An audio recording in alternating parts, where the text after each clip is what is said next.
2021 PHRC Women's History Program. Our national theme is Valiant Women of the Vote, Refusing to be Silenced. And I believe that this is a timely message considering everything that we're seeing in the news this week. We're happy to welcome our keynote speaker, Secretary Teresa Miller, Esquire, who is the Secretary of the Pennsylvania Department of Human Services.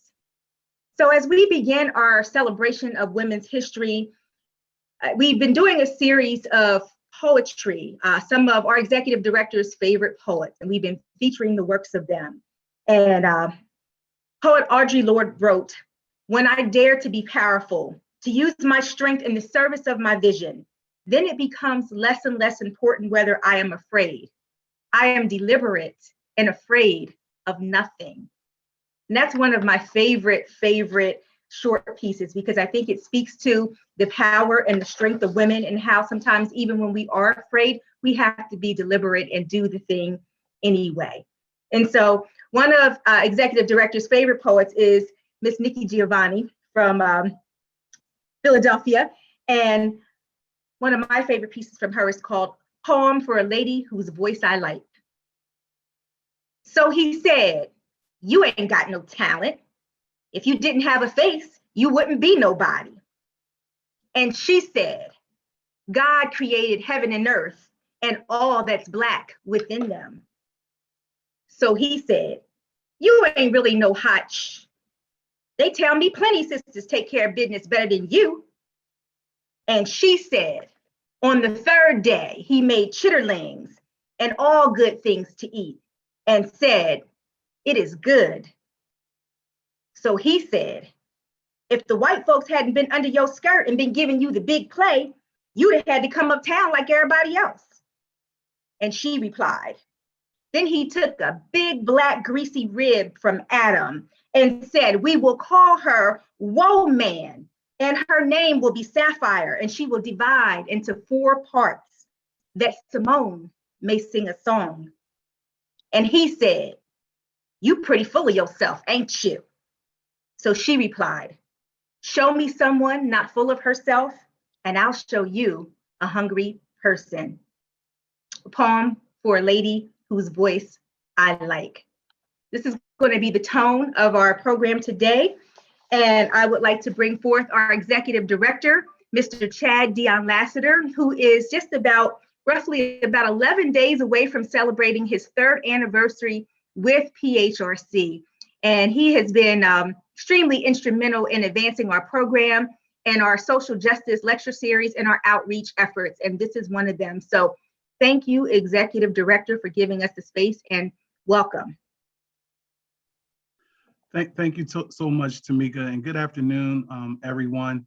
I hope that all of the staff are doing good in this moment, and extended welcome to all of our guests who are not day-to-day workers with PHRC. On behalf of our chairman, Joel Bolstein, our vice chairwoman, Dr. Raquel Yanks, our secretary of the PHRC Commission, Mayor Patel, and all of our commissioners, and our wonderful governor, I want to welcome everyone. Last year, we had scheduled our Women's History Month event for the Rachel Carson Auditorium, and then the pandemic hit.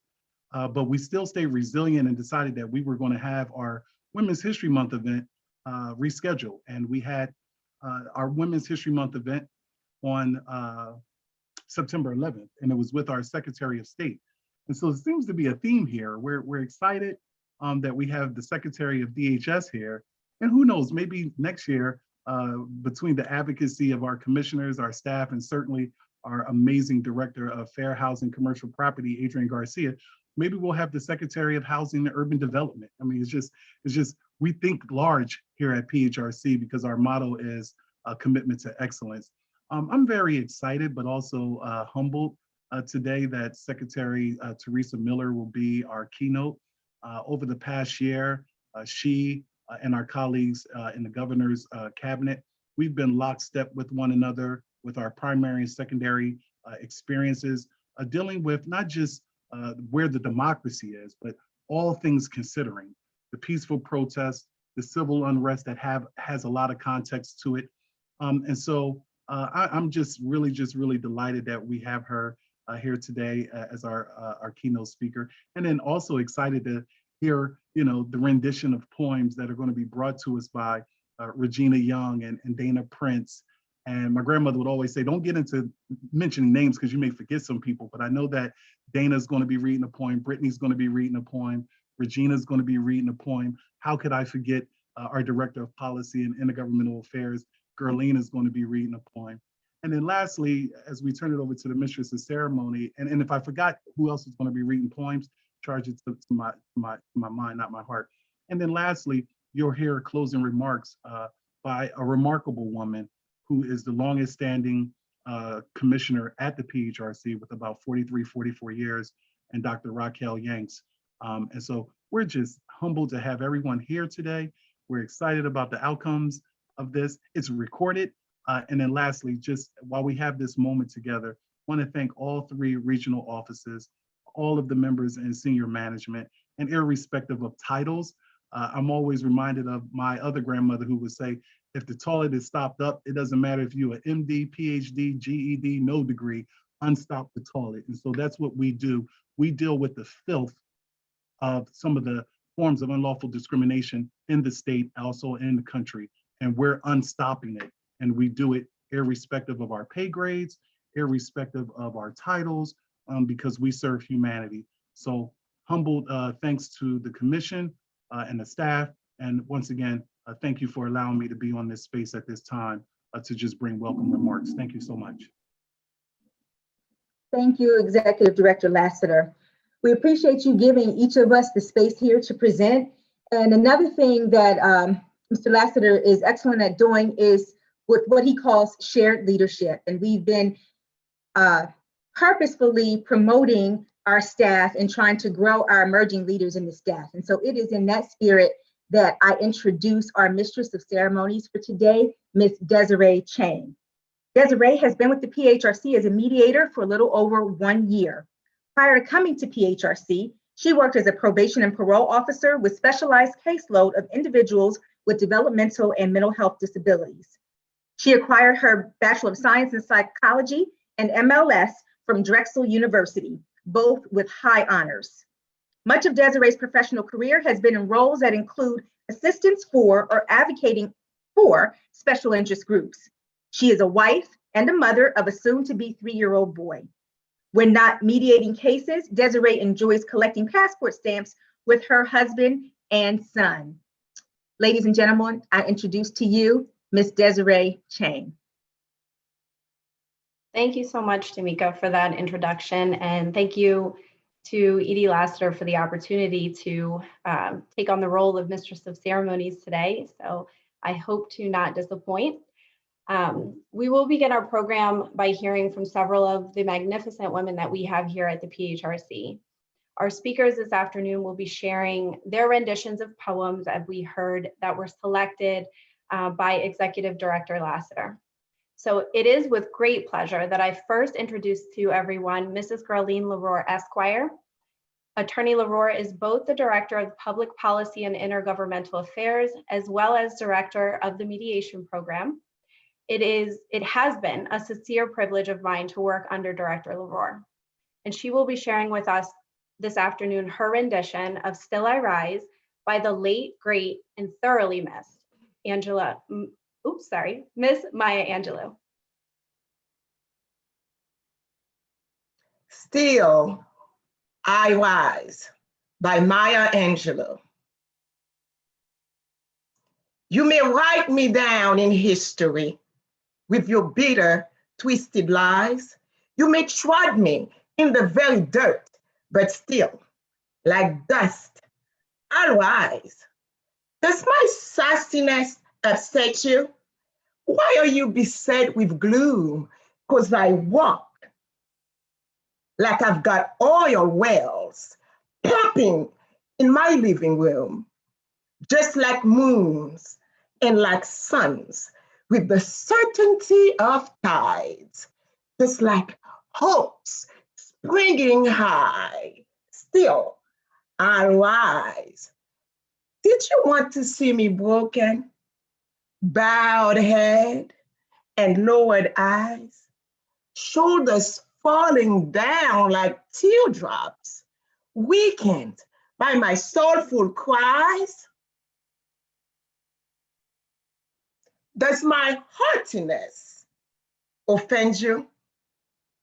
Don't you take it awful hard, because I laugh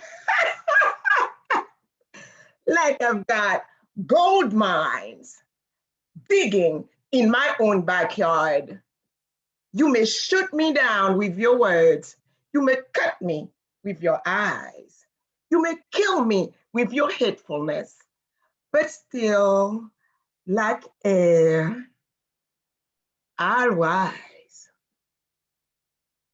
Does my sexiness upset you? Does it come as a surprise that I dance like I've got diamonds at the meeting of my thighs? Out of the huts of history's shame, I rise. Up from a past that's wounded in pain, I rise. I'm a black ocean, leaping and wide, wailing and swelling, I bearing the tide, leaving behind nights of terror and fear. I rise into a daybreak that's wondrously clear, bringing the gifts that my ancestors gave. I am the dream and the hope of the slave. I rise, I rise, I rise.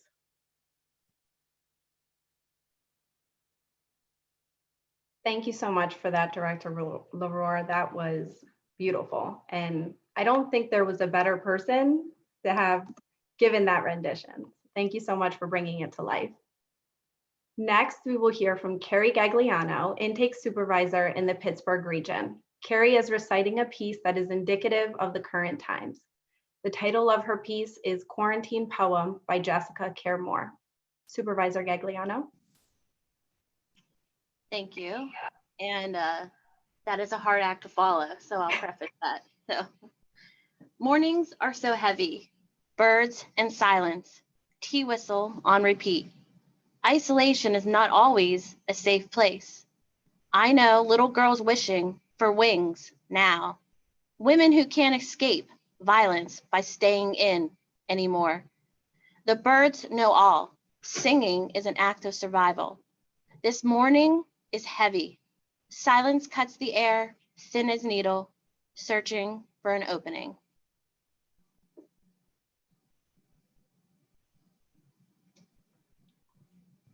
That's Quarantine Poem by Jessica Caremore. Thank you so much for that, Carrie, and how fitting. I think everyone in the past year has experienced some level of new challenge. And I think we've been stretched beyond our limits and tested beyond belief. But what I hope for everyone is that as the pressures surround us build, the strength within us has expanded. I know we've seen it in our agency and in our divisions. And I think that in itself just shows that, you know, support and love for one another can move mountains. So moving now to Assistant Chief Counsel in the Harrisburg Regional Office, Brittany Mason. Counsel is sharing with us a piece called Love by Ursula Rucker.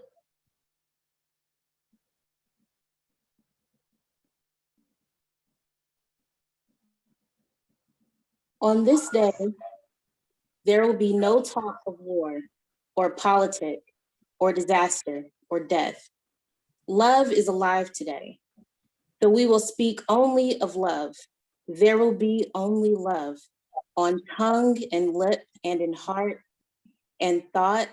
And it won't be that Hollywood type of love, not TV love, not dime store novel love, and certainly not mainstream music love. Love, love, you know, love. Love that has been worked on like gardens and term papers, love that has been nurtured like children. And well, like children, love that falls, crashes even, burns, but dusts off, fixes up, and rises. Rises more brilliant than before, Phoenix love. Yeah, Phoenix love. So let us speak only of love, healing love, no herbal or over-the-counter love, real healing love, like God love, like mother's love, lover's love, child's love, like best friend love, and change the world love, human love, humans love, love soft, love hard, but just love. Enjoy this new garden, work on it together, and it will be perennial. It will grow year to year. It will be beautiful. It will win blue ribbons and everything. Folks will come from far and wide just to see it and wish they had this kind of garden, this kind of love. Love. Thank you. That was Love by Ursula Rucker. Thank you so much for that. I think it's beautiful. I would encourage everybody, as we find ourselves in dark days, because they come, to really focus on that and think of the words that we just heard. Love really is the most authentic, natural healer. Our next phenomenal woman I have the pleasure of bringing to the virtual stage is an investigator in the Philadelphia region, Melissa Mudry. Investigator Mudry will be reading for us a poem by Sharon Olds titled The Victims.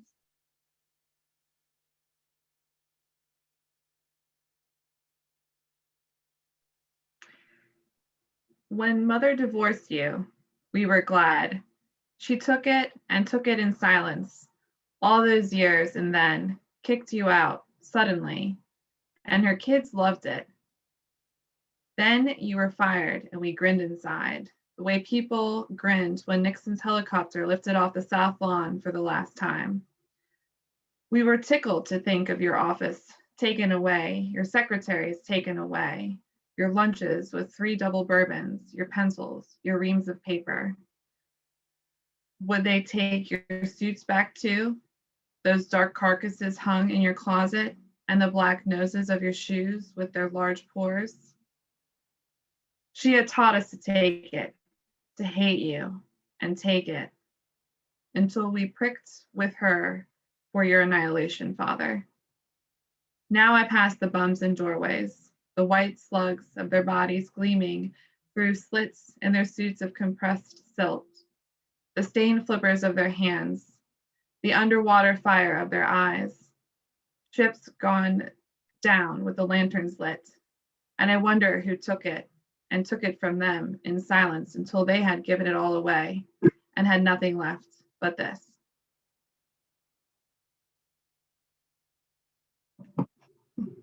Thank you, Melissa.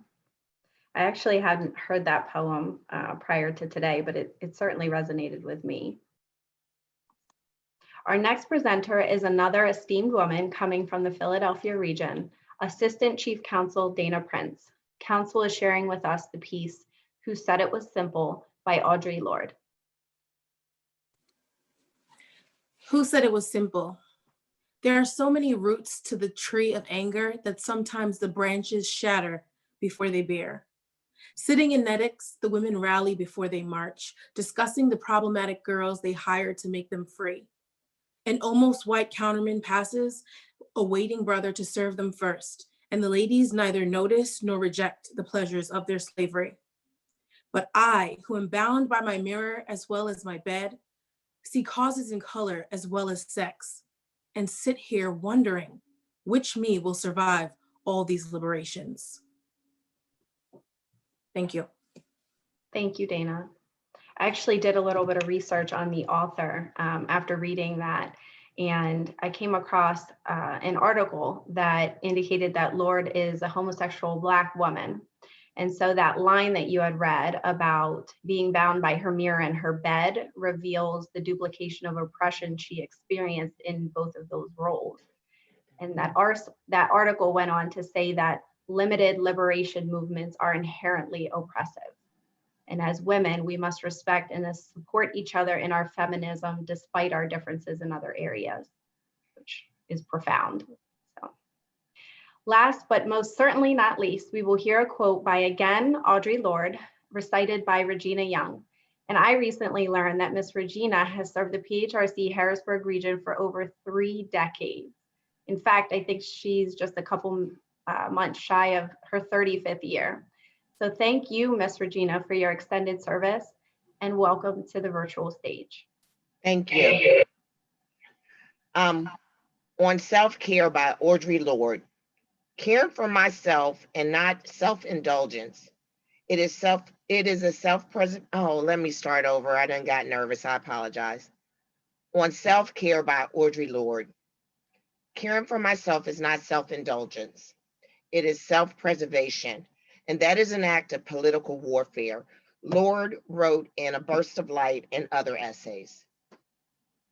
Thank you. I'd love to hear your thoughts, Ms. Regina, on what that statement means to you. What that means to me is we as women, we wear many hats, taking care of children / family, aging parents, siblings, work. In order to take care of them, we have to take care of ourselves first. That's what that means to me. That's absolutely true. I think if we've not learned that in the past year, I don't know when we would. Right.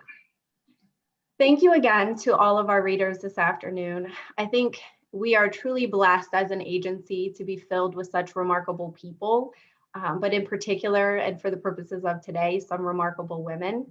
And a special thank you to Executive Director Lassiter, who always celebrates us in our roles. That's not always easy to find. And now we're going to move to hear from our keynote speaker this afternoon, Secretary of the Pennsylvania Department of Human Services, Teresa D. Miller. I'd like to share a short bio on Ms. Miller prior to hearing her remarks. Previously, Miller served as Pennsylvania's Insurance Commissioner starting in January 2015. And she worked on a range of issues, including the administration's top priorities, such as fighting the heroin and opioid epidemic and helping seniors. Under her leadership, Miller made it clear that one of her top priorities at the Insurance Department was enforcing mental health parity laws and ensuring consumers have access to the mental health and substance use disorder treatments they need. Secretary Miller has been a leader in the Wolf administration's efforts to protect seniors. Her work to ensure that 180,000 seniors in Western Pennsylvania were protected and would not lose access to their doctors helped prevent disruption in care by ensuring UPMC providers continued participation in Highmark's Medicare networks through the end of the consent decrees. In 2017, Teresa was named chair of the National Association of Insurance Commissioners, NAIC, Senior Issues Task Force. Also at the NAIC, Teresa has been a leader in taking on the current challenges of the long-term care insurance markets. At her request, the NAIC created the Long-Term Care Innovation Subgroup, which she chaired to work to increase long-term care funding options for consumers, including increasing the number of affordable asset protection options available.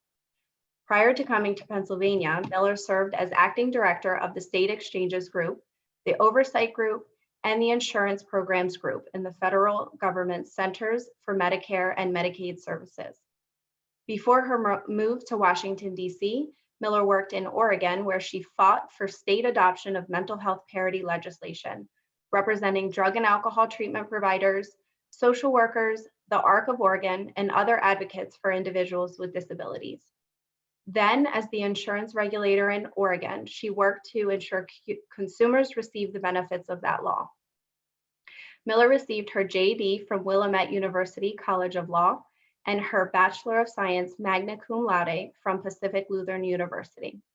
Please join me in welcoming to the virtual stage Pennsylvania Secretary of the Department of Human Services, Teresa D. Miller. Thank you so much. And I am just so honored and thrilled to be with you all and to be joining in this celebration of Women's History Month. And the program so far has been fabulous. I have really enjoyed all the amazing poetry. And so thank you all so much for allowing me to join you today. this year, as we've talked about, this has been a rough year for everyone. And one of the, I think, bright spots of this year is it has really brought about a number of very overdue conversations related to racial justice and racial equity. And a lot of us have been really focused on those issues and how we can work to eliminate systemic racism from our agencies and programs and services.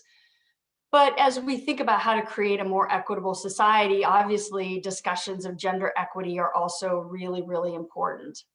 But I think in the context of the last year and thinking about the conversations that we've all been having and some of the comments I've heard already today, as we talk about gender equity, I think we also really have to acknowledge and discuss intersectionality.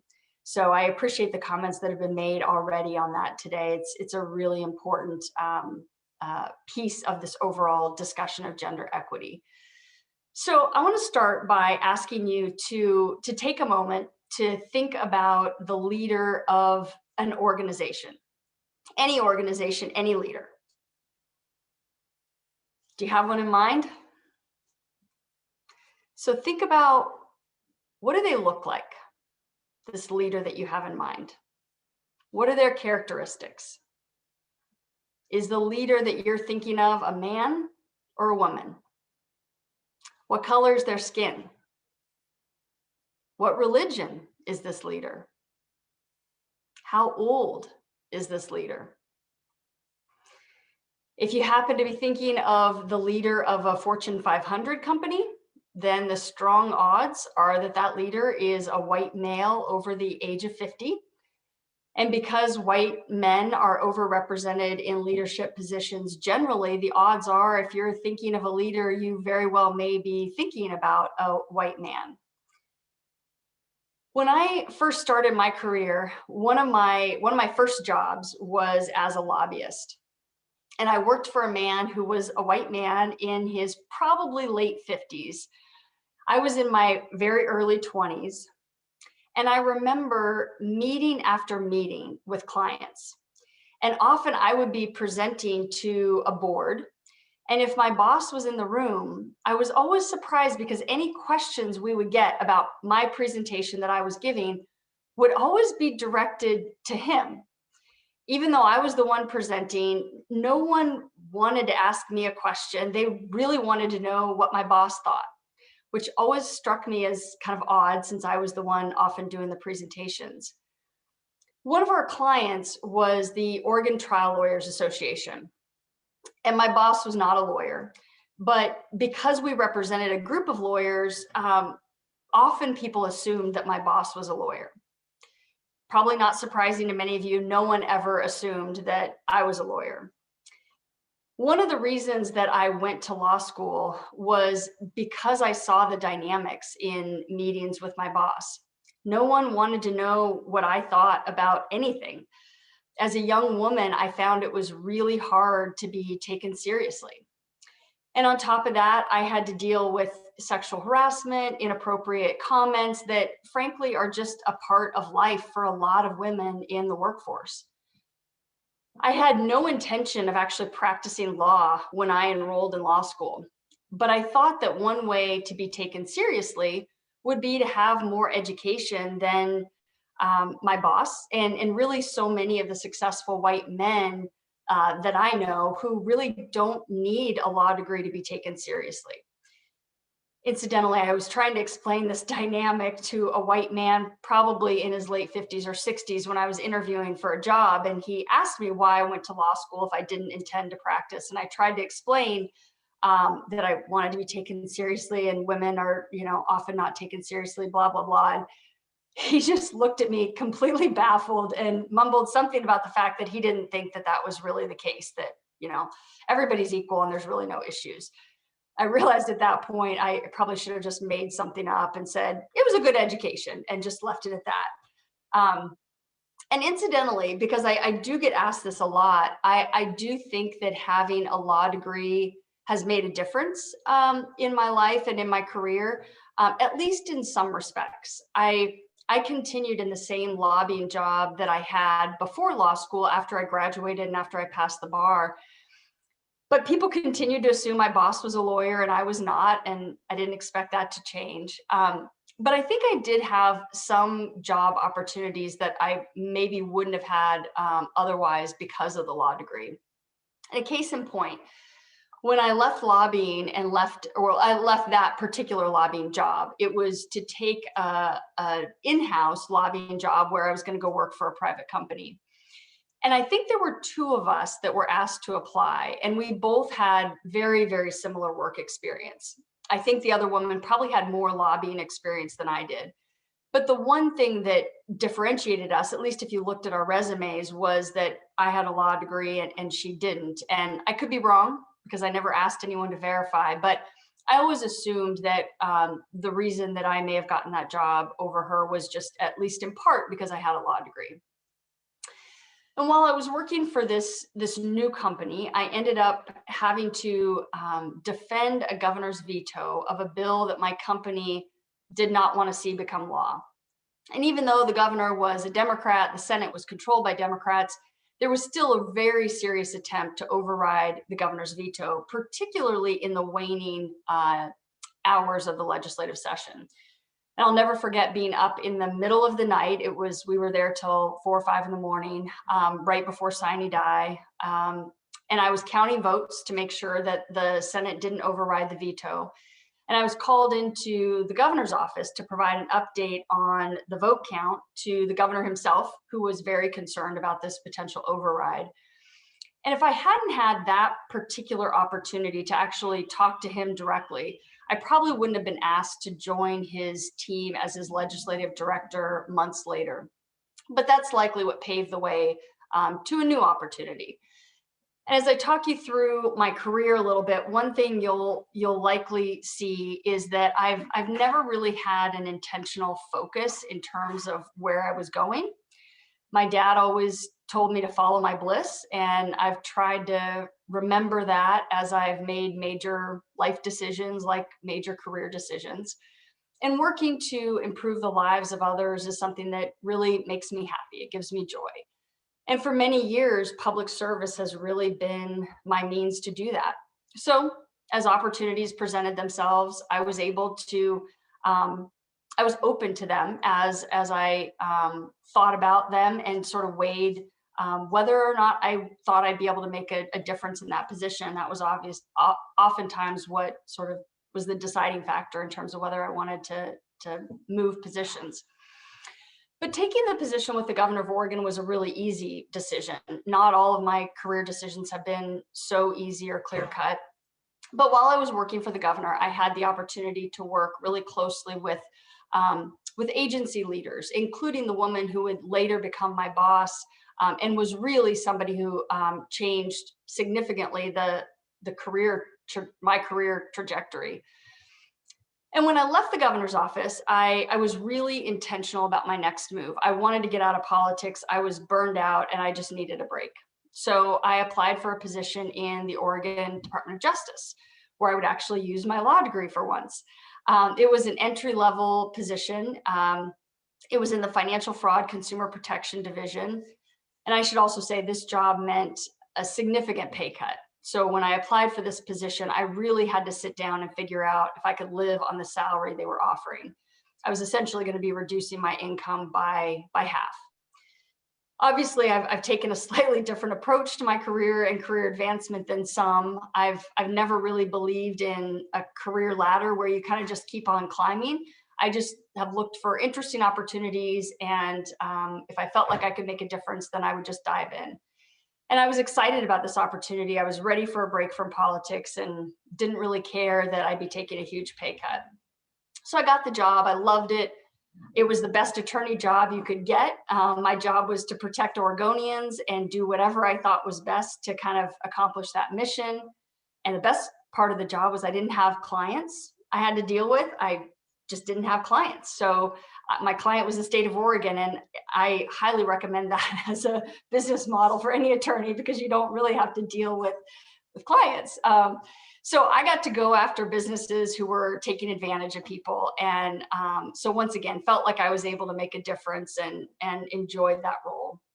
So when one of the agency directors that I'd worked with for years while I was a lobbyist and while I was in the governor's office asked me to lunch one day, asked if I wanted to come join the insurance division in a leadership role, I had to make the first real difficult career decision in my life.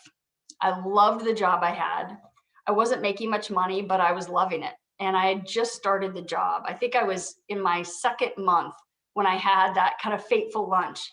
I could continue in the job that I knew and that I loved, or I could take this opportunity that presented itself to move into a job that, frankly, few people would have considered me for. Think about it. Anyone looking at my resume at the time would have seen that I had virtually no management experience and no insurance background to speak of. So you might be asking, why on earth would this leader or anyone be considering me for this leadership position? And that would be a really good question. I think part of the reason is because this leader had spent a considerable time and a lot of resources trying to find that person with the perfect resume. And after she did that, it turned out it didn't work out. So I think she turned to me at that point because she knew me. We had worked together for many years. And I think perhaps she saw something in me that at the time I didn't even see in myself. And I remember the agony that I experienced as I thought about this opportunity. I knew that I wasn't really qualified for this job. So I had all kinds of questions in my head. What if I couldn't do it? What if I failed? What if I hated managing people? What if insurance was as boring as it sounds? I remember my dad at the time, who I looked to for career advice, thinking this was a terrible idea. He was so excited that I'd finally found a job I loved. He could not figure out why I would even consider leaving. But in the end, I think I saw this opportunity for what it was, the perhaps once in a career opportunity where someone believes in you and offers you a job that no one else in their right mind would offer you. With the benefit of hindsight, I now know that this kind of opportunity is very rare. I was really lucky. So I took a leap of faith. I left my job at the Justice Department after 76 days. I was thereafter known as the 76-day wonder. And I felt like I was jumping off a cliff and just hoping that my parachute would open. Fear of failure is probably one of my greatest motivators, or at least it was in my early days of my career. And so I was scared to death I was going to fail. And I was 33 when I took on the leadership role at the Oregon Insurance Division, which was part of a larger department. And I mention my age because we've been talking about intersectionality today. And my experience in this role, I think, was very much influenced by the fact that that I was a young woman coming into this leadership role. I don't know how old I look now, but when I was 33, I probably looked somewhere between 12 and 15, be my best guess. And as I mentioned, when I was given this opportunity, I had no prior management experience and no insurance background to speak of.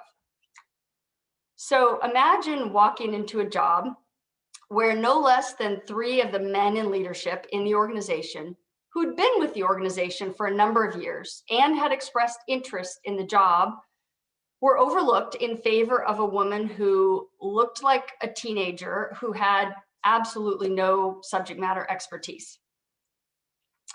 So I had to earn the respect of a lot of people before I was accepted and really seen as a leader. At the time, I remember thinking it would have been so much easier to take on this role if I had been a white man in my 50s. I would not have had to work nearly as hard to earn everyone's respect and really be seen as a leader. I had to overcome my own assistant telling everyone that she gave me 6 months in the job. That was nice. I had to overcome my own shortcomings, like my lack of experience, lack of subject matter expertise.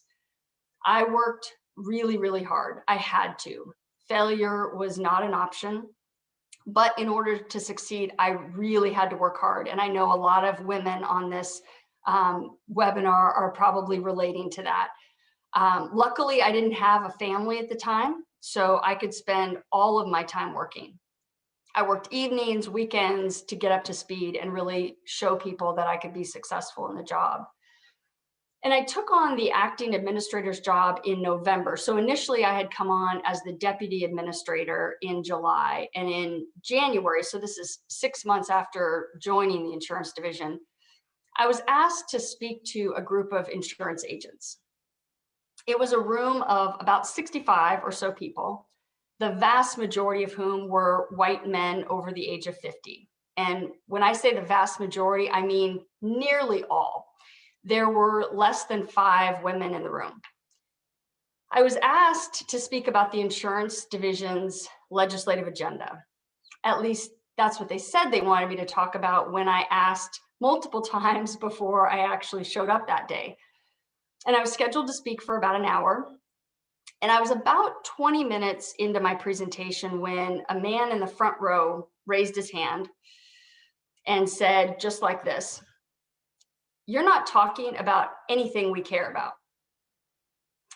Now, mind you, insurance agents are regulated by the insurance division. Everyone in the room was getting credit, continuing education credit for just being there. So I was a little taken aback by the rude interruption, but I calmly suggested that I was speaking about exactly what their leadership had asked me to speak about. But once he had spoken, the floodgates opened. Hands shot up across the crowd. People started shouting out questions. What was I going to do about this? What was my position on that? Clearly, there were a lot of frustrated people who wanted to vent and air their frustrations. So after a few minutes of just, it felt out of control, frankly. After a few minutes of just feeling pretty attacked, I calmly said that they were all getting continuing education credit for being there. And if they wanted to get that credit, I was going to continue my presentation. I also suggested that in the future, they might want to be clearer with their leadership in terms of what they would like me to speak about. But I also indicated I could hear their frustrations on a variety of issues, and I'd be more than happy to meet with any of them at any time if they just wanted to schedule an appointment and we could talk about whatever they wanted to talk about.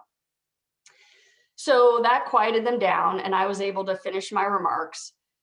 And I'll never forget, after the event, there were, again, maybe 3 or 4 women in the whole room, and they immediately came up to me and profusely apologized for the way I was treated. And also just explained that the only reason that these individuals acted that way toward me was because I was young and a woman. So apparently that made it okay. I had 2 strikes against me. I was a woman, I was young. And again, I mentioned intersectionality a minute ago. Imagine if I were also Black. Honestly, I can't imagine it. I know how hard I had to work with 2 strikes against me. I've spoken to young women of color, and I know that they face even greater challenges. From time to time in that role, I would have a woman come up to me at an event and say something like, "It's great to see someone who looks like you in this role." But most days, I just thought how much easier my life would have been if I had been a white man in my 50s. As I've gotten older, it has gotten easier. Part of that may be that I look older, so that first strike might not be as big an issue as it was when I was younger. But part of it may also be that by working really hard, like a lot of women do, and overcoming so many obstacles, that I now have more of a track record, and that may have helped as I've moved into different roles as well. When we look at the data, it's clear that we still have a long way to go to close the gender gaps. With a national pay gap of 18% and 21% here in Pennsylvania, we have a long way to go. And that gap, of course, is much more pronounced for women, many women of color. The Center for American Progress wrote a few years ago about the lack of progress in leadership roles for women. Although women are 50.8% of the US population and account for 52.5% of the college-educated workforce, women lag substantially behind men in terms of their representation in leadership positions. The makeup of Congress is a perfect example. Even after significant gains in the November 2018 election, only 24% of our members of Congress are women, and less than 9% of the members of Congress are women of color, despite making up 20% of the overall population. I could go on and on with the data. Suffice it to say, it shows that there's a lot of opportunity for improvement. But I also worry that many of our challenges, like our challenges in the racial equity arena, are harder to see because they are baked into our society and they live in each one of us. And if we aren't paying attention or really actively looking, we won't see them. If I leave you all with one call to action, it's this: pay attention to the dynamics around you. Look for ways to address equity issues at every turn. Maybe when you pay closer attention, you see dynamics in meetings that you can help address. Are you in meetings where you notice that white men do the majority of the talking?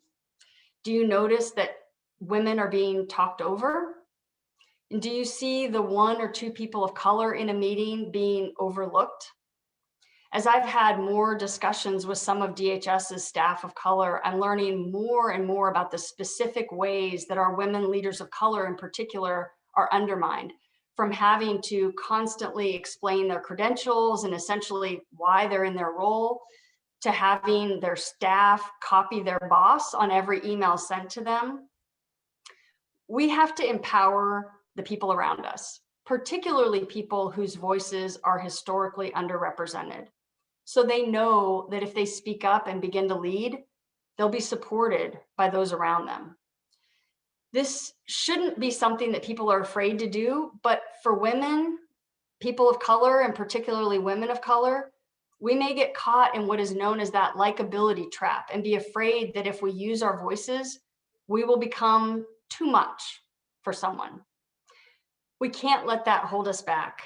And we can all play a role in creating a culture where people know their voices, their perspectives, and their initiative is both encouraged and welcome. Internal dynamics are really important. And frankly, I think equity issues have to start there. But I would also encourage you to think about equity from the perspective of how we can improve our services and programs. Think about ways to challenge the status quo, because the status quo often perpetuates gender and racial biases. Let me give you an example of how we at DHS challenged the status quo when the status quo was clearly not working. A few years ago, we started looking at data about the effectiveness of our employment and training programs at the department. And the bottom line was the data was not good. So after talking to hundreds of our TANF recipients, some of our lowest income families in Pennsylvania, it was clear these programs were not effective. They weren't helping to put people on a path towards self-sufficiency. So we came out and published the data and shared our vision to completely redesign our ENT programs. Now, this was not a welcome announcement for many of our vendor partners whose future role in our system was unclear at the time.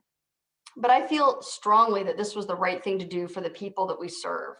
The population impacted most significantly by these programs, our TANF adults, are primarily single moms, the majority of whom are single moms of color.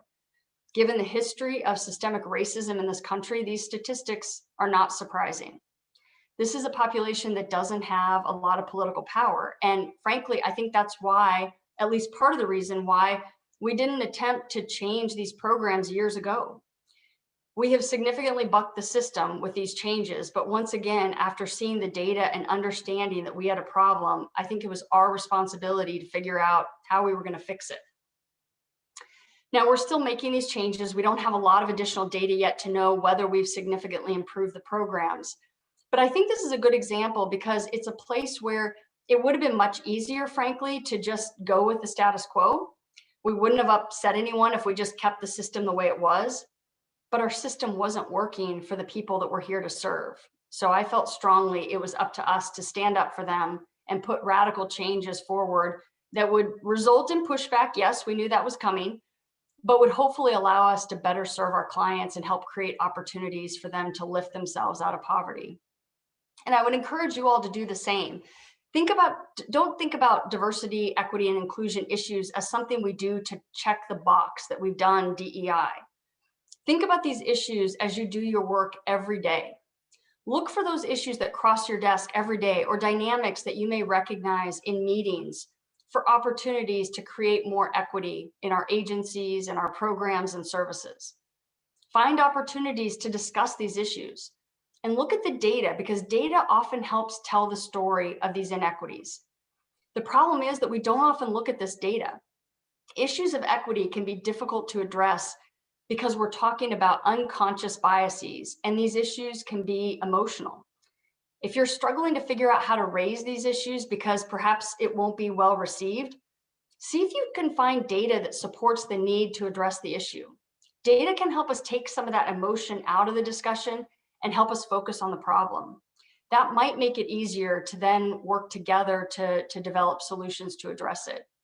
And let me give you just one more example of how I think data actually can be very helpful. As we've been working to address racial equity in our programs and services at DHS, we've begun to look at data that we haven't looked at before. As we began to look at data in our Child Care Works program, which provides childcare subsidies for low-income families, we see significant disparities that we haven't really focused on previously. We serve a disproportionate number of people of color through this program, another result of generations of systemic racism. National studies have demonstrated statistically significant findings that Black children are more likely to experience lower quality childcare. And we see that in Pennsylvania. 50% of our Child Care Works children are Black. 65% of the children enrolled in Child Care Works are attending childcare settings with lower ratings, so essentially your lower quality facilities. Historically, when we've invested funding, new funding that we have, we've invested it in higher quality programs, partly because that's the strong preference of our pretty vocal childcare advocates. The thinking has been that if we give these higher quality facilities more funding, it'll incentivize the lower quality facilities to increase their quality. Unfortunately, though, that strategy has been largely unsuccessful. So for the last few years, we've been focused on increasing the base rates for childcare providers because those rates impact all childcare facilities rather than just focusing on increasing rates for those higher quality facilities. And we've gotten pushback about the base rate increases. But one thing that's been encouraging to me is the more I talk about the equity concerns and the data about who we serve and where we serve them, the less pushback we've gotten. This is why I think data is so important. And finally, I just want to acknowledge how difficult it is to address issues of equity, whether we're talking about gender equity or racial equity. The inequities that exist run deep. They are ingrained in our agencies and in our society because they're ingrained in every single one of us. So this is not easy work, and I want to acknowledge that. And changes are not going to come overnight. But if all of us are focused on what we can do to bring about more equity in the world, I do think we can help move that needle. It might be baby steps, but I think we can. Thank you. I hope I didn't talk too long. Thank you so much for allowing me to join you today and help celebrate Women's History Month. It's such an honor to be surrounded by some amazing people on this call. So thank you so much.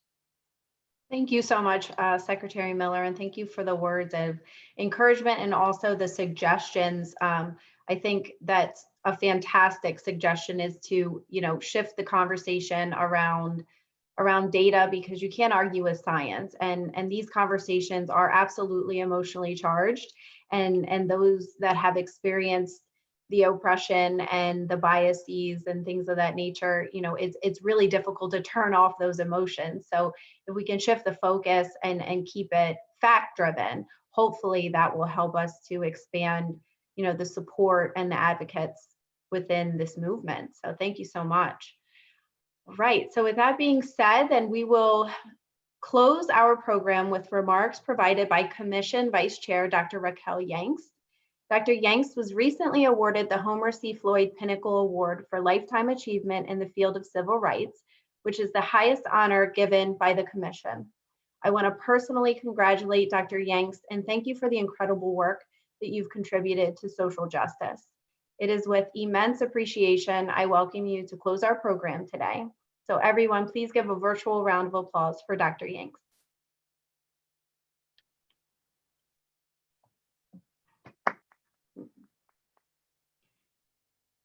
Dr. Yanks, I believe you may be muted.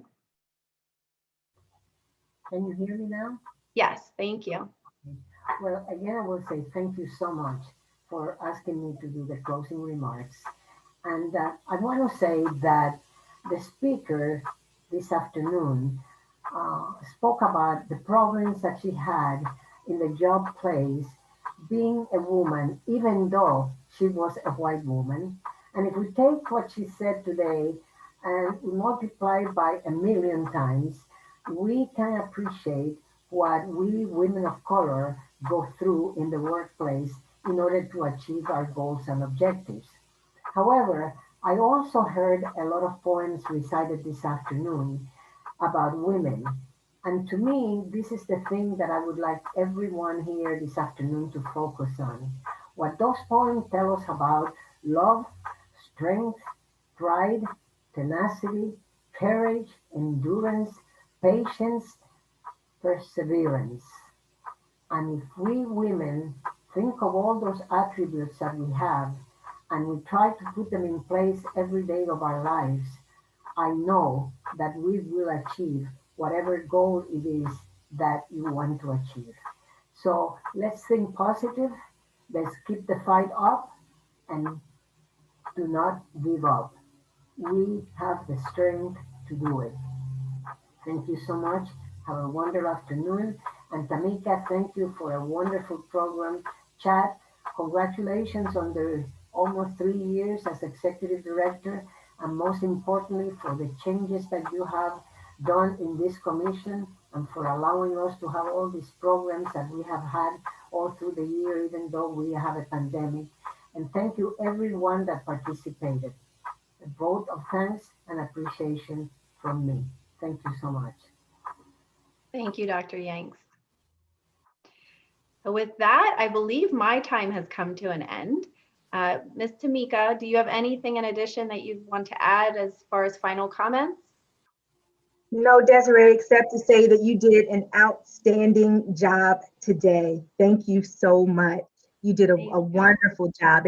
It's really nice to have someone else to be in front of the camera, and you just did an impeccable job. And I just want to say to the remainder of our staff, know that any day now, you too might be being tapped to either serve as an MC or a lunch and learn leader, or to provide a poem or a reading of some sort. We are definitely looking at ramping up our programming efforts for the remainder of the year. So I don't have anything else to add. The hour has been well spent and everyone did a phenomenal job. I thank again Executive Director Lassiter for the space for allowing us to put on the programs. Thank you to Secretary Miller for coming on and sharing her experiences. And I thank Dr. Yanks for her 44 years of leadership to PHRC. And we just continue to appreciate you, and we honor you for the work that we've done. And I'll leave the last word to Chad Dion Lassiter. It's a remarkable day. No adjective really can really describe today for me. Dr. Yanks, it looks like you and I have similar colors on. Yes, we do. But once again, congratulations on your award. Our goal was to have employee awards as well as grant you the award in person, but we're able to do it virtually. Secretary Miller did not mention that she will be leaving the Commonwealth on April 30th to head up a foundation in Kansas. And I say to my dear colleague, may the bliss of your next assignment be as rewarding as the bliss of your current assignment. And everybody just have a good day. I know that we're working, but at some point, wherever you are in the Commonwealth of Pennsylvania, go outside, get some fresh air, let the sun rejuvenate, recharge, and renew your spirits. Everybody have a great day. Don't do it too long though, right? Because you got your regional directors and you got some supervisors here. So go out there, grab the sun, come right back in, and whenever your work day ends, we're appreciative of all of your efforts. Have a great day, everyone. Chad, Yes, ma'am. I just wanted to tell you, my 103-year-old aunt passed away